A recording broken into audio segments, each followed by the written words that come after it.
เดืองจำได้บ่ลาสาวเวียงสาวสมสาวใหญ่เป็นสาวใหม่ที่น่าอ่อนโซ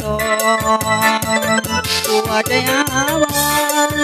บางอ่อนจึงยิ้มส่งมาหาดวงเมืองสมกับเขาสาเป็นบ้านป่าที่น่าเสยโซถึงยามไปเที่ยวตอนนั้นที่บนสงกรานต์ตอนนั้นที่พบตะวันที่บนสงกรานต์ให้แสนเป็นห่วงชาวบ้านพะมวงกลุ่มพวงชาวบ้านจะขึ้นตอนไหนที่อยากจะขึ้นชาวบ้านจะขึ้นน้ำพันนองลาเพิ่นทองสาวสาแก้วตาที่บ้านนอนโพน้องเอ๋ยจังงามพาโลชาวบ้านนอนโพมานี่น้องนาสาวเวียงสาวใหญ่แก้วใจที่บ้านดอนแยงน้องเอ๋ยแม่ลากำแพงชาวบ้านดอนแยงที่ให้หักเก่าต้องเฮายังเว้านัดกันที่ห้านก็มอยส่วนได้ได้นั่งรอคอยที่ห้านก็มอยของน้องประจา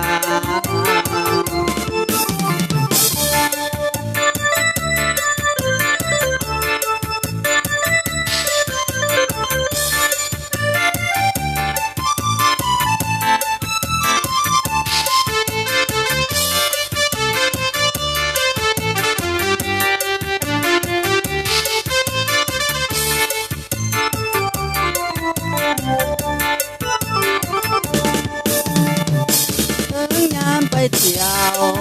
ตอนนั้นที่บนสงกรานต์ตอนนั้นได้พบตะวันที่บนสงกรานต์ให้แสนเป็นห่วง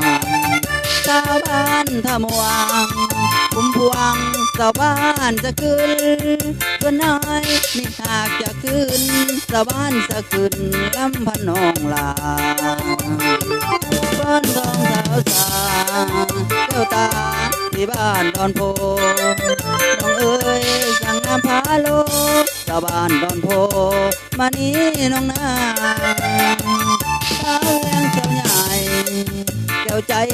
ที่บ้านดอนแยงน้องเอ๋ยแม่ลาคำแพงชาวบ้านดอนแยงที่ให้หักเก่าต้องเอายังเว้านัดกันที่ห้านก็มอยส่วนอายได้นั่งรอคอยส่วนห้านก็มอยของน้องประจา